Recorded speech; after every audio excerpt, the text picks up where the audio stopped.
Olá, muito boa tarde, seja bem-vindo a este espaço informativo da Igreja Católica que, à sexta-feira, faz a análise dos textos bíblicos da liturgia do próximo domingo. Mas para muitos estes também são dias de descanso e queremos também ajudar a valorizar esses momentos. Está connosco Juan Ambrósio, professor de Teologia da Universidade Católica Portuguesa. Boa tarde, Juan. Olá, boa Obrigado tarde, Henrique. Gosto. Pelo regresso aqui à nossa companhia.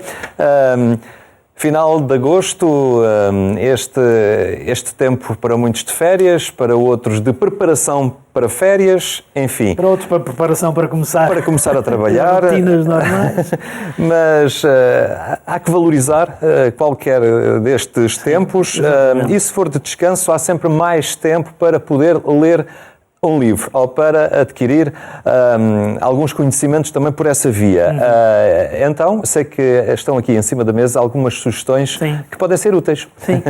As sugestões que trago não são tanto estes livros, mas duas coleções editadas pela Universidade Católica Editora, que penso que podem ser interessantes e que podem proporcionar-nos momentos interessantes de leitura e podem trazer essa dimensão de abrir-nos pistas, ajudar-nos a pensar de maneira diferente.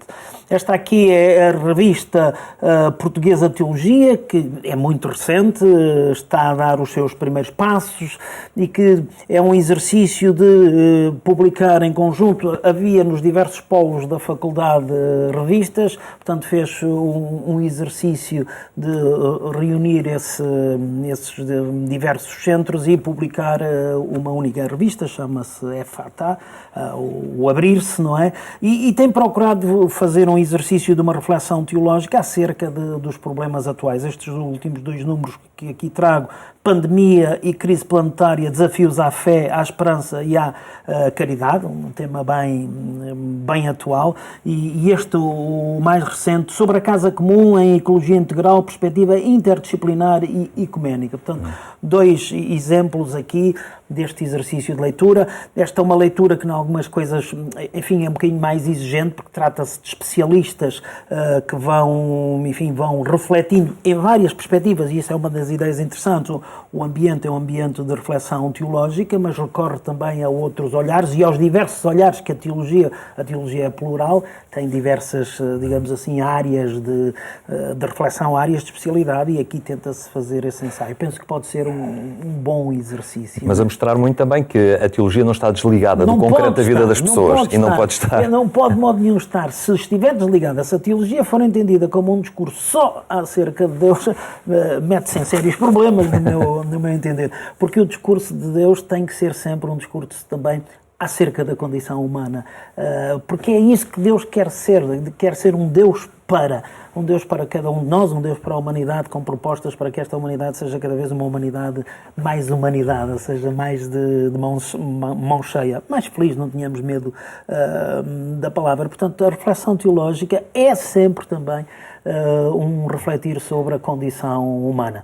Não se pode reduzir a teologia à antropologia. Sei muito bem disso, estou bem ciente disso, mas também não tenho a menor dúvida que a teologia não pode ignorar, nem se pode fechar a antropologia, porque o discurso sobre Deus é sempre um discurso acerca da condição humana. E a própria Faculdade de Teologia, penso eu, que é também esse o sentido das escolas de teologia, essa preocupação de acompanhar a realidade. Olhar a realidade, em descobrir das próprias comunidades cristãs. Claro, em olhar a realidade, descobrir nessa realidade o mistério de Deus, que quer ampliar essa realidade, quer levar essa realidade mais longe, que ela dê cada vez mais de si, atenta às pessoas, atenta às comunidades cristãs e ao viver das comunidades cristãs. O discurso teológico é também um discurso para as comunidades cristãs, mas também não se fecha só nas comunidades cristãs. É um discurso que quer dialogar, e hoje, e cada vez mais, com outras racionalidades, procurando outras perspectivas de ver a realidade, para que estas perspectivas complementares nos possam ajudar a construir um futuro diferente. Esta ideia do futuro diferente, para mim,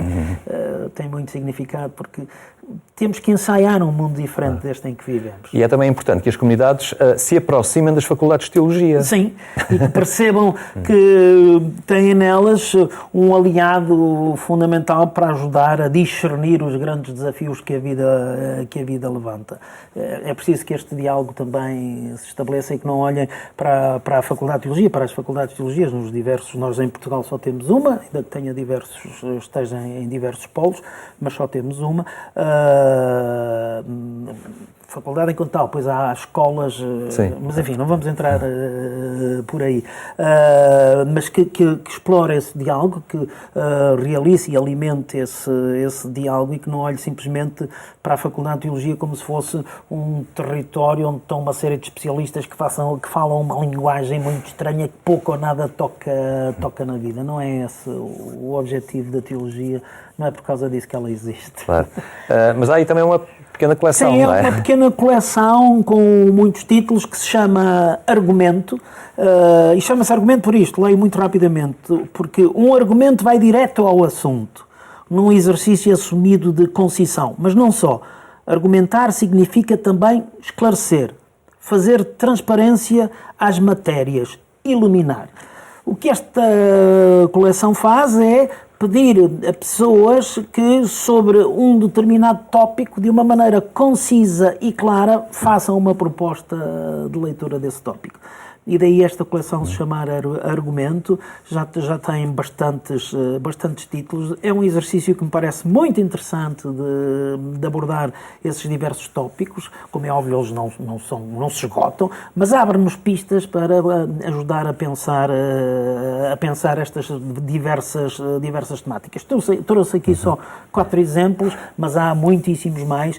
É um exercício que se faz até, muitas vezes não temos o tempo suficiente, não é? Isto, por exemplo, na praia, entre mergulhos, é muito bem, ou num passeio pedestre, uma paragem para poder rever, enfim, é uma leitura que se faz de uma maneira relativamente rápida e pode ser muito enriquecedora. 2 exemplos, claro.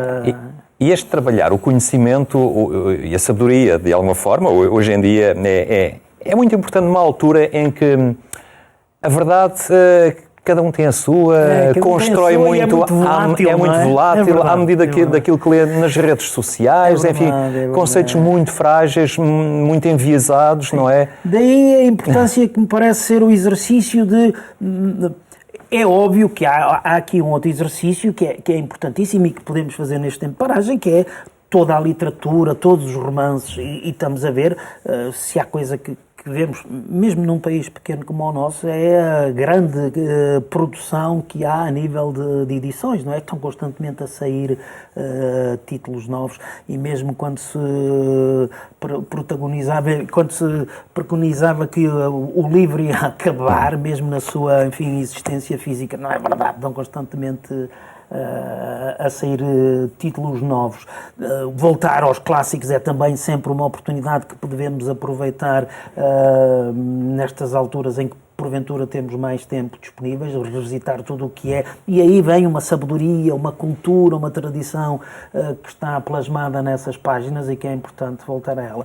Mas isso que dizes, Henrique, a mim parece-me importante. Também é bom que nós nos habituemos a um exercício de leitura que, mesmo não sendo muito desenvolvida nem muito especialista, esta coleção dos argumentos quer ser rigorosa, mas também procura uma linguagem que possa ser mais facilmente entendida por todos. Ou seja, isto para dizer que é importante também este exercício de leitura que procura argumentos, que procura fundamentar as opiniões, porque, como dizes e bem, vivemos num tempo em que nos habituamos a leituras que às vezes são muito pouco consistentes, não é? Um tempo onde a leitura é muito baseada no achismo, acho isto, penso isto, e isso passa de uma rede para outra, de uma rede para outra, de uma rede para outra, e uma coisa cujo fundamento é o acho, parece que passa a ser o critério para a gente ler o mundo, não é? Mas se formos ver, o fundamento daquilo é o acho, e não muito mais do que o acho. É bom que nos habituemos a procurar, de facto, às vezes, fundamentos para as posições, para tentar entender essas posições, para que a maneira como nós pensamos o mundo e lemos o mundo possa ser mais consistente. Muito bem. Da leitura passamos para as leituras. Outras leituras, aquelas que o 22º domingo do Tempo Comum nos propõe. Começamos então por escutar esse Evangelho de Lucas. Naquele tempo, Jesus entrou num sábado em casa de um dos principais fariseus para tomar uma refeição. Todos o observavam. Ao notar como os convidados escolhiam os primeiros lugares, Jesus disse-lhes esta parábola: Quando fores convidado para um banquete nupcial, não tomes o primeiro lugar. Pode acontecer que tenha sido convidado alguém mais importante do que tu. Então, aquele que vos convidou a ambos terá que te dizer: dá o teu lugar a este. E ficarás depois envergonhado se tiveres de ocupar o último lugar. Por isso, quando fores convidado, vai sentar-te no último lugar. E quando vier aquele que te convidou, dirá: amigo, sobe mais para cima. Ficarás então honrado aos olhos dos outros convidados. Quem se exalta será humilhado, e quem se humilha será exaltado. Jesus disse ainda a quem o tinha convidado: Quando ofereceres um almoço ou um jantar, não convides os teus amigos, nem os teus irmãos, nem os teus parentes, nem os teus vizinhos ricos. Não seja que eles, por sua vez, te convidem e assim serás retribuído. Mas quando ofereceres um banquete, convida os pobres, os aleijados, os coxos e os cegos, e serás feliz por eles não terem com que retribuir-te. Ser-te-á retribuído na ressurreição dos justos. Não se trata de recomendações de etiqueta social, penso. De todo. Mas uma atitude que se tem que assumir interiormente, não é? Sim. É uma atitude perante o que é essencial e acaba por ser sempre a desconstrução daquilo. Exatamente, é um texto que nos propõe uma lógica diferente, não é? Esta lógica que aqui é dita de muito do aparecer e do estar nos primeiros lugares, e de facto que traduz bem algo que nós experimentamos e que vemos que acontece muitas vezes, não é? Estas duas realidades. Primeiro, o procurar os primeiros lugares, o lugar de destaque, aparecer e, enfim, ser destacado em relação aos outros, e esta segunda dimensão de convidar e fazer convites, não pela gratuidade do convite, não pelo gosto de estar simplesmente com as pessoas, mas por daí poder tirar alguma vantagem qualquer. E, portanto, o target do meu convite não é aquela pessoa por ser, ou melhor, é aquela pessoa por ser aquela pessoa, porque daí me pode vir alguma vantagem. Bem, e o que o texto nos propõe é desconstruir essa lógica, não é? Claro. De não procurarmos os primeiros lugares e, sobretudo, esta proposta que tem que nos interpelar e deixar, então, mas agora vou convidar os coxos, até porque é preciso perceber o peso que estes pobres, estes doentes, estes cegos, estes coxos têm na sociedade, porque na altura em que esta palavra é proclamada, em que este texto, enfim, que é dito nessa altura, estes eram os pecadores. Ou seja, eram aqueles que eram os excluídos, aqueles que convidá-los funcionaria completamente ao contrário, não me destacaria a mim enquanto pessoa que convida, mas pelo contrário associava demasiado a eles, portanto isso despromovia. Até se considerava que eles viviam a espiar culpas até de antepassados. Exatamente, portanto era impensável este convite. Aqui está-se a sugerir outra coisa que é muito importante, é que este banquete, no fundo, não é simplesmente o banquete que eu faço, mas é o banquete que o próprio Deus propõe à humanidade, é um banquete que tem por destinatários todos os seres humanos. Ninguém é excluído desse convite. É um convite feito para a humanidade inteira, com todas as cegueiras, todas as cocheiras, todas as doenças que ela tenha. É um convite à humanidade inteira. E, portanto, o franquear essas portas depende também da vontade de eu querer ou não entrar nessas portas. O que é dito é que o convite não está reservado só a alguns, é para todos. Depois há caminho a fazer, como é óbvio. E essa lógica diferente dá-nos a entender algo que a mim me parece muito importante no mundo que hoje vivemos. Voltamos uma vez mais, se quisermos, a esse texto belíssimo que a mim me parece profético, que é a Fratelli Tutti, não é? Onde é proposto este sonho de uma única humanidade. Este mundo em que vivemos, que é o único mundo que temos e que tem que ser uma casa para todos, é aqui que nós temos que viver este banquete da humanidade. E é aqui que as diversas também tradições religiosas e o cristianismo, porque é disso que nos tratamos, que aqui se trata, não é? E o cristianismo na sua dimensão e na sua maneira de viver católica, não é? Não pode deixar de contribuir para a construção deste mundo diferente, ou seja, onde todos possam ter lugar. Mesmo que não seja dentro da comunidade católica, mas que a comunidade católica tenha a capacidade de ajudar a construir um mundo onde todos tenham lugar. Estava-me a recordar, pronto, fala-nos de um maquete, mas hoje há essa febre da exposição nas redes sociais, por exemplo, não é? Essa ânsia de ser visto e de publicar e de ter repercussão. É engraçado porque as redes sociais são nesse sentido, enfim, não me considero um especialista nelas de todo, mas tem, para mim, da leitura que eu faço, uma dimensão paradoxal, porque elas pretendem ser universais, não é? Ou seja, a gente põe na rede social para que toda a gente tenha acesso, mas o que elas muitas vezes proporcionam é a experiência da bolha. O que é que eu quero dizer com isso? Ou seja, eu ponho um comentário e vou tecendo ali uma coisa, uma bolha à volta daquele comentário, à volta daquele post, do que seja, das pessoas que estão de acordo ou das que não estão nada de acordo, não é? Portanto, criam-se bolhas, mas acabamos por não sair, ter dificuldade em sair dessa bolha. E isso é algo que não estou com isto a querer dizer que as redes sociais são um mal em si, não é nada disso que se trata. Aliás, são ferramentas. Exatamente, não é nada disso que se trata, mas é preciso estarmos atentos, porque esta universalidade que muitas vezes tenta apregoar acerca das redes sociais talvez não seja totalmente verdade, porque elas verdadeiramente, se calhar, não incluem tanto como se muitas vezes pretende dizer que sim, mas criam de facto exclusão também, não é? E uma exclusão pública ainda por cima. Avançando para a primeira leitura do Ben Sirá, fala-nos, na verdade, parece estranho, devemos humilhar-nos, não é? É engraçado. Eu não faria essa leitura, porque muitas vezes nós fazemos essa leitura, que viver com humildade é humilhar-nos. Só que se humilha adquire graça diante de Deus. Não, de todo. Não quer dizer que o texto não possa também ter leituras por aí, e teve-as, não é? Vendo a proposta cristã como nós a vemos na sua totalidade, não é essa a leitura que julgo eu devemos e podemos fazer deste texto.